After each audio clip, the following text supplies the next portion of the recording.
everyone. For those of you who don't know me, my name's Carl Christie and I'm the founder of DNA Confidential Limited. The aim of my company is to raise awareness around substance misuse in the workplace.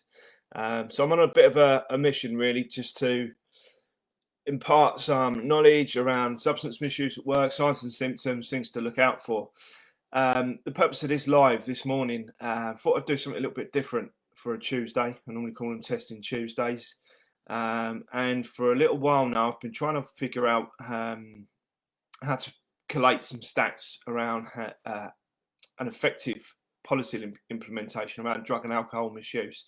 And I've actually stumbled across a paper, a science paper that was released back in 2014. And just wanting to sort of read that out to you guys, really just to give you a bit of an insight as to why we would implement a drug and alcohol policy. There are some skeptics out there that would say that alcohol and drug testing in the workplace doesn't have the desired effect, or it just compounds the situation because people will find ways and means to get around it or cheat the system. But let me just read this out to you. So apologies while my eyes end up down here. So the website I'm on is sciencedirect.com. The paper is called The Effect of Alcohol and Drug Testing at the Workplace on Individuals' Occupational Accident Risk. The highlight from the paper is testing for alcohol and drugs at work has a preventative effect in overall professions, and it is stronger in white-collar trades or professions. Each occupational group has an optimal testing frequency associated with a minimum accident rate. Optimal annual tests per worker are 0.5 to 1, which means either one test per two people or one test per person in overall professions and white collars, and 0 to 0.5 with regards to technical or operations roles. So one test per two people or a lot less than that.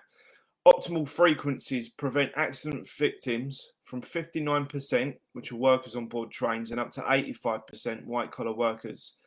Testing at the optimal frequency generates a net saving of at least 15 to 1 in onboard personnel. So just to sort of add a bit of context to this specific study that they've released, they actually got embedded with a railway company in Portugal for a period of 5.5 years.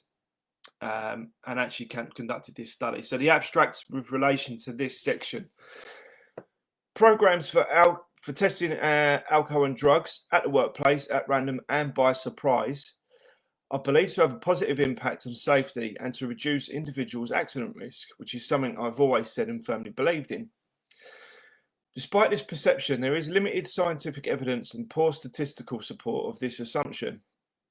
This study aims at testing whether there is such a cause-effect relationship between alcohol and drug testing and post-accident reduction, and how to quantify it. The methodology applied data mining techniques together with classical statistics, hypothesis testing. It covered a wide range of data concerning accidents, alcohol and drug tests, biographical and occupational records of a large railway transportation company in Portugal for a period of 5.5 years. Results give sound statistical evidence of individuals' accident risk decreasing after being tested by quantifying the relations between alcohol and drug testing and post-testing accidents. Results also estimate that the optimal testing frequency that balances testing costs and accident reduction. Optimum rates of tests per year per worker in the ranges of 0.5 to 1 in white-collar workers and professions at large, and 0 to 0.5 in operations and technical personnel. The fraction of accident victims that are prevented by the application of optimal frequencies are around 59% for workers on board trains, 72% for those working near trains, and 85% for white-collar workers. Testing at the optimal frequency generates net savings of at least 15 to 1 in onboard personnel.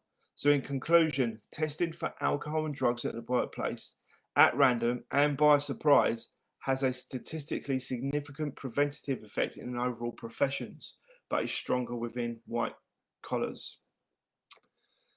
So yeah, basically it's about having it there. It's a preventative measure.